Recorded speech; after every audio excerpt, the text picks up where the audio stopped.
బైబిల్లో యేసుక్రీస్తు యొక్క పరిచర్య ఆరంభం ఎలాగైందంటే, ఆయన బాప్తిస్మము తీసుకున్న తర్వాత ఆకాశం నుండి ఒక శబ్దము వినబడింది. అది ఏమనంటే, ఈయన నా ప్రియ కుమారుడు, ఈయన యందు నేను ఆనందించుతున్నాను. ఆ వాక్యాన్ని కాంటెంట్ను నేను వేరు చేయట్లేదు, కానీ మాటలను నేను మీకు చెప్తూ ఉన్నాను. ఈయన నా ప్రియ కుమారుడు, ఈయన యందు నేను ఆనందించుచున్నాను. ఫిలిప్ గారి రెండవ కుమారుడు నా పేరు ఆనంద్ కుమార్. ఆ రెండు మాటలు ఆనంద్ కుమార్ అని ఉంది. మా నాన్న నన్ను ఎక్కువగా చాలా స్పెషల్గా ప్రేమించాడు. ఆయన నేను చేసే ప్రతి ప్రయత్నంలో సహాయం చేశాడు, ప్రోత్సహించాడు. నా యొక్క విజయాల్లో ఆయన ఎంతో గర్వించాడు. నా యొక్క ఫెయిల్యూర్స్లో ఆయన నాకెంతగా సపోర్ట్ చేశాడు.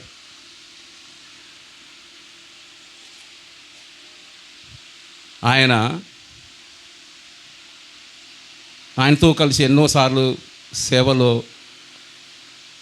వెళ్ళాం. ఆయన అట్లా పక్కన కూర్చొని నేను వాక్యం చెప్తూ ఉంటే వింటారు. ఇప్పుడు నేను చెబితే ఆయన శారీరకంగా వినటానికి లేడు. నేను చెప్పిన తర్వాత మళ్ళీ ఇంటికి వచ్చిన తర్వాత నేను చెప్పిన వాడిని మళ్ళీ రివ్యూ చేస్తాడు. రివ్యూ చేసి ఇవి మంచి పాయింట్స్, ఇవి బాగున్నాయి, ఇట్లా చెప్పిండాల్సి ఉంది, ఆ విధంగా చెప్పిండాల్సి ఉందని ప్రతిదీ ఆయన నాతో మాట్లాడతాడు. నాకు ఆయన మా ఫాదరే కాదు, నాకు మంచి ఫ్రెండ్.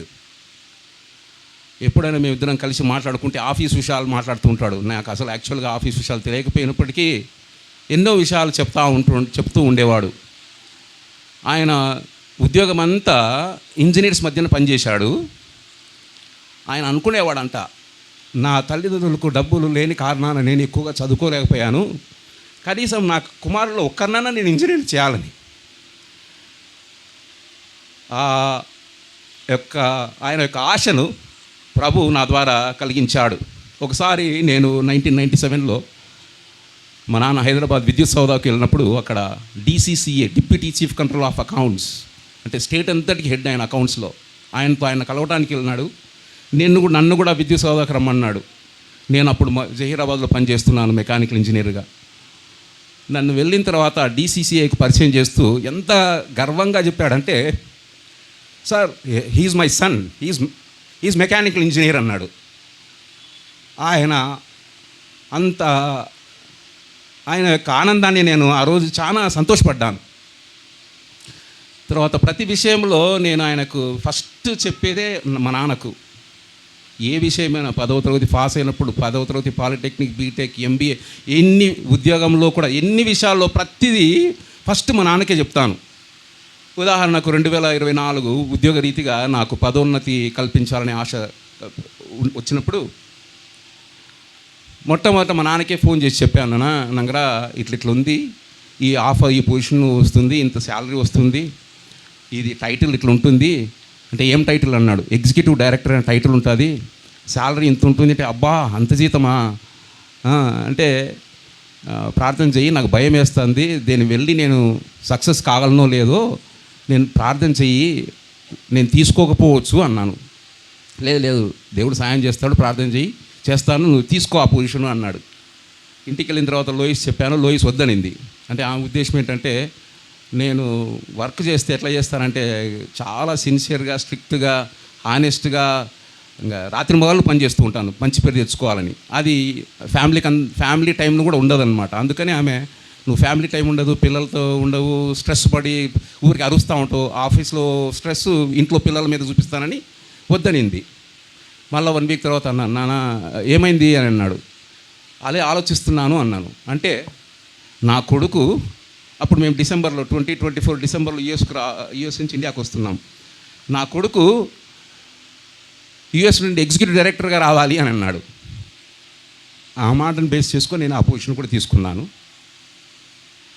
ఈ విధంగా ప్రభు మా నాన్న నాకు మంచి father and also is good friend. ప్రతిదీ ఓపెన్గా మాట్లాడతాడు, అన్నీ చెప్తాడు.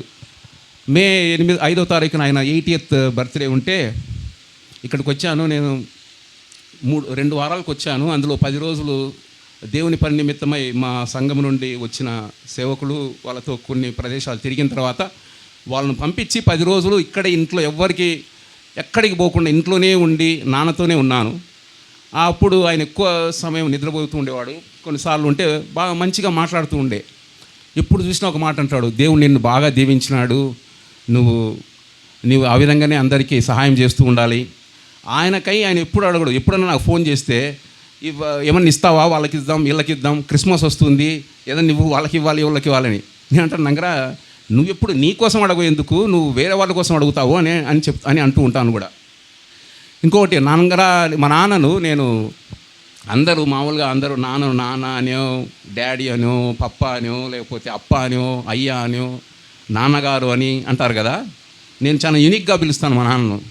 మా నాన్నగారు నంగరా అంటాను, NANGARA నంగరా. చిన్నప్పుడు మేము అనంతపురంలో, నేను అక్కడే పుట్టి పెరిగాను కదా. అక్కడ ఉన్నప్పుడు చుట్టుపక్కల ఎవరో రాజమండ్రి వాళ్ళు ఉండి నాకు మాటలు నేర్చుకునే సమయంలో నాన్నగారు అని చెప్పమని. అది నాకు పలకడానికి చేతగాక నాన్నగారు పోయి నంగరా అనేవాడిని అంట. అది ఇదోనైనా కూడా నేను నంగరానే అంటాను. మా పాప యాబీ ఆమె నా ఫోన్ నంబర్కు సేవ్ చేసుకున్నప్పుడు నంగరా అని రాసుకుంది, కానీ ఆమె నన్ను పిలవదు నంగరా అని, కానీ ఆమె పేరు మాత్రం నంగరా అని రాసుకునింది. ఆ విధంగా మా నాన్న స్పెషల్ అనమాట. కానీ నేను లాస్ట్లో మొన్న జూన్ 23 రాత్రి 8:30కు మా అక్క కూతురు చిట్టి, అదే స్రవంతి, ఆమె BSc నర్సింగ్, ఆమె మా అన్న వినోద్ అందరం కలిసి మాట్లాడుతున్నప్పుడు ఆమె వచ్చి తాత అని ఇట్లా కొడతా ఉండింది. తర్వాత వినోద్ నాన్న అని పిలిచాడు. నేను కూడా చివరిగా నంగరా అని పిలిచాను, కానీ ఆ నంగరాకు ఆన్సర్ రాలేదు. ఆ రాత్రే 2:30కు ప్రభు దగ్గరికి 3:40-50కి ప్రభు దగ్గరికి వెళ్ళిపోయాడు. మర్శాంటి అంటే శాంబాబు అంకుల్ మర్శాంటి చిన్న మెసేజ్ పంపించారు నాన్నగారి. తర్వాత నాకు చాలా హృదయానికి ఆకట్టుకున్నట్లు అనిపించింది.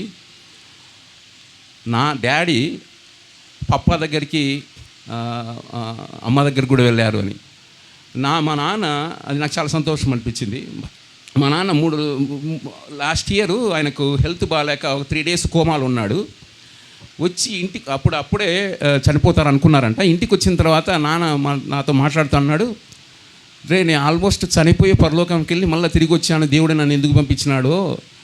నేను పరలోకంలో మీ మామగారిని చూశాను, మీ అత్తగారిని చూశాను, సార్ను చూసినాను. సార్ అంటే రామలింగాడు అంకుల్. సార్ అన్నాడంటే ఎప్పుడైనా అంకుల్ని అనేది. సార్ను చూశాను, అందరిని చూశాను. మామగారితో పోయి పలకరిద్దామని చూస్తే మీరు వచ్చారా అన్నాడంట. ఈ విధంగా అంటే ఆయన ఆ విధంగా ఉండింది. అయితే ఆయన చేసిన పనిలో శక్తి లోపం లేకుండా చేస్తాడు. ఏ పని చేసినా చాలా మంచిగా హానెస్ట్గా పనిచేస్తాడు. లాస్ట్ 5 yearsలో ఆయన యొక్క మనిషి జీవితం, ముఖ్యంగా మ్యాన్స్ లైఫ్ చూస్తే ఎప్పుడు బెల్ కర్వ్ లాగా ఉంటుందన్నమాట. పైకి వెళ్తూ ఉంటుంది, ఒకసారి డౌన్ఫాల్ అవుతూ ఉంటుంది. అదే మా నాన్న యొక్క లైఫ్లో చూశాను నేను. ఆయన విద్య, ఉద్యోగం అన్నీ బెల్ కర్వ్ లాగా పైకి వెళ్ళి గ్రాడ్యువల్గా డౌన్ అవుతూ వచ్చింది. ఆయన లాస్ట్ 5 yearsలో నాకు వ్యక్తిగతంగా తండ్రికి నాకున్న సంబంధాన్ని బట్టి ఆయన సంతోషంగా వెళ్ళలేదు. సంతోషంతో సాటిస్ఫై కాలేదు ఆయన లైఫ్ గురించి. అన్సాటిస్ఫైడ్ లైఫ్ అని అనిపించింది నాకు. కొన్ని పరిస్థితులను బట్టి చాలా హార్డ్ డిసిషన్స్ తీసుకొని సంఘ సేవలలో ఆయన మానసికంగా పడిన బాధ, వేదన నాకు వ్యక్తిగతంగా చాలా తెలుసు. నేను ఎన్నోసార్లు ఫోన్ చేసి, యూజువల్గా మా నాన్నకు ప్రతిరోజు నేను మార్నింగ్ ఆఫీస్కి 7:30, 7:40కి వెళ్తాను. 7:40 నుంచి 8:15 లోపల నేను ఆఫీస్కి రీచ్ అవుతాను. ఆ టైంలో ప్రతిరోజు ఫోన్ చేసుకుంటూ డ్రైవ్ చేసుకుంటూ వెళ్తూ మాట్లాడతాను. ఆ టైంలో చాలాసార్లు అన్నాడు, దేవుడు నాకు ఎందుకు ఇలాంటి స్థితి ఇచ్చాడు, నాకు ఎవరు ఫోన్ చేయడం లేదు, నన్ను ఎవరు మాట్లాడడం లేదు, ఇట్లాంటి లోన్లీనెస్ లేకపోతే అలాంటివి అలాంటి యొక్క సిచ్యుయేషన్ను అనుభవించాడు. నేను అక్కడికి మా దగ్గరికి తీసుకుని వెళ్ళి కొంతకాలం ఉంచుకుందాము అని అనుకున్నాను. వినోద్కు ఫోన్ చేస్తాను మా అన్నకు, ఏం నాన్న ఇట్లా అంటున్నాడు, కొంచెం డిసప్పాయింటింగ్గా డిప్రెషన్గా ఉన్నాడంటే, అట్లే ఉంటుందిలే కొన్ని రోజులు ఏం కాదులే అని అనేవాడు. తీసుకొని వెళ్ళటానికి ఆయన ఆరోగ్యం సహకరించలేదు. నేను చాలాసార్లు ఏమన్నానంటే, నంగరా ఎక్కువగా నువ్వు ఆశించొద్దు, ఉన్నది చాలు, దేవుడు అంతవరకే ఇచ్చాడనుకో, ఇంకెందుకు అవసరం లేదు, ఎక్కువగా చేయాల్సిన అవసరం లేదు అని చెప్పేవాడిని. దేవుడు అంతవరకే ఇచ్చాడు అనుకో అని. చివరి దినాల్లో అన్నాడు, దేవుడు ఏంటి నాకు ఉండే హోదాలు కానీ లేకపోతే అవన్నీ తీసివేస్తూ చివరకున్న ఆరోగ్యాన్ని కూడా దేవుడు, నా కాళ్ళు కూడా లేకుండా చేశాడే, దేవుడు ఎందుకు ఒకటి తీసేసుకుంటూ వచ్చాడు అని మా నాన్న చాలా బాధపడేవాడు. అందుకనే ఆయన చనిపోయిన తర్వాత నేను మోకరించి మొట్టమొదట ప్రార్థన చేసింది ఏంటంటే, ప్రభువా మా నాన్న ఈ లోకంలో మనుషులు ఇవ్వవలసిన కిరీటాలన్నీ తీసివేశారు, కానీ ప్రభువా దయచేసి మా నాన్నను దయచేసి డిసప్పాయింట్ చేయొద్దు పరలోకంలో, మీరు ఇవ్వండి ఆ కిరీటాలు. అప్పుడు నాకు అర్థమవుతుంది ఈ భూలోకంలో ఇచ్చే ఈ మనుషులు ఇచ్చే కిరీటాల కంటే ప్రభు ఇచ్చే కిరీటాలు గొప్ప అని. దేవుడు మా నాన్న నువ్వు వాడుకోవటానికి దేవుడు ఎంతగానో వాడుకున్నాడు. అన్ని సంఘాల వారు చాలా ప్రేమించి ఆయన్ను ఆదరించారు. కానీ చివరి దశలో కొంచెం బాగా క్షోభ అనుభవించాడు. గత 5 సంవత్సరాలు ఆయన మానసిక క్షోభ ఎంతో వివరించలేనిది. అది నేను కుమారునిగా నేను చెబుతూ ఉన్నాను. చివరకు ప్రభు ఆయనకు అతి కష్టమైన మరణం, ఆ డీప్ బ్రీత్ కూడా, ఆ మరణించడం కూడా అంత ఈజీగా చనిపోలేదండి. లాస్ట్ థర్స్డే అక్కడ హైదరాబాద్ బెంగళూరులో హాస్పిటల్ ఉన్నప్పుడు ఆయన అన్నాడు, అంటే నేను కొడుకుగా ఉండి కూడా నేను కొన్ని చేయలేను కూడా. ఆయన కొన్నిసార్లు చేయొద్దు అంటాడు, నాకు మాత్రం వేరే వాళ్ళతో చేయించుకుంటాడు. యూరిన్ స్మెల్ వస్తూ ఉందని నేను ఏం చేశానంటే, వాళ్ళకి నర్సుని పిలిచి ఇది బ్యాగ్ కరెక్ట్గా టైట్ చేయండి, కొంచెం స్మెల్ వస్తుంది అని చెప్పేసి నేను హాల్వేలో తిరుగుతూ ఉన్నాను. అటు ఇటు తిరుగుతూ ఉంటే డోర్ ఓపెన్ చేశాను. పిలిచినాడు, ఇట్లా రా అన్నాడు లోపలికి. వెళ్ళిన తర్వాత చెయ్యి పట్టుకో, ఇట్లా చేతిని గట్టిగా పట్టుకో అన్నాడు. పట్టుకున్నాను. ఎందుకు నీకేమవుతుంది, నేను పట్టుకుంటే నీకేమొస్తుంది అన్న, రిలీఫ్గా ఉంటుంది, స్ట్రెంగ్త్ ఉంటుంది అన్నాడు. అప్పుడు అన్న తర్వాత అన్నాడు, నేను ఇక్కడ ఉంటే చనిపోను, నా ఫైనల్ డెస్టినేషన్ కర్నూలు నుండే స్టార్ట్ కావాలి, కర్నూలుకి తీసుకెళ్ళండి అన్నాడు.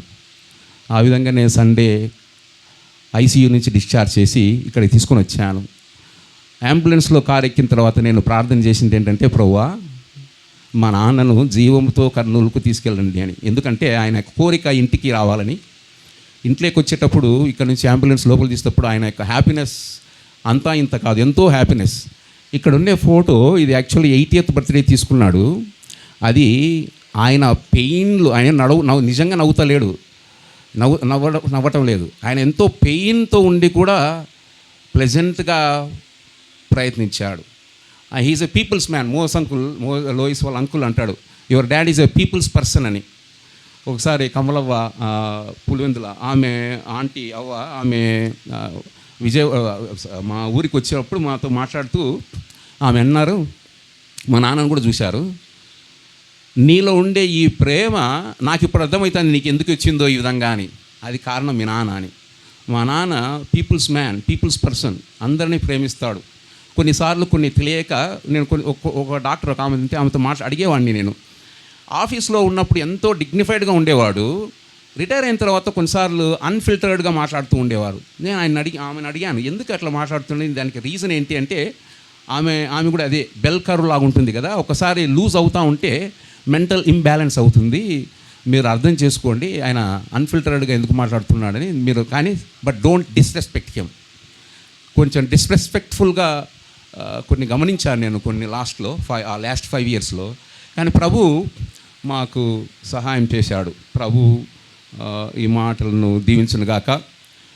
ప్రత్యేకంగా ఇక్కడ వచ్చిన ప్రతి ఒక్కరికి, శ్యాంబాబు అంకుల్ గారికి, బ్రదర్ స్టీఫెన్, బ్రదర్ జాష్ మోస్ గారికి, అన్నగారికి, అందరికీ వందనాలు తెలియజేస్తూ ఉన్నాను.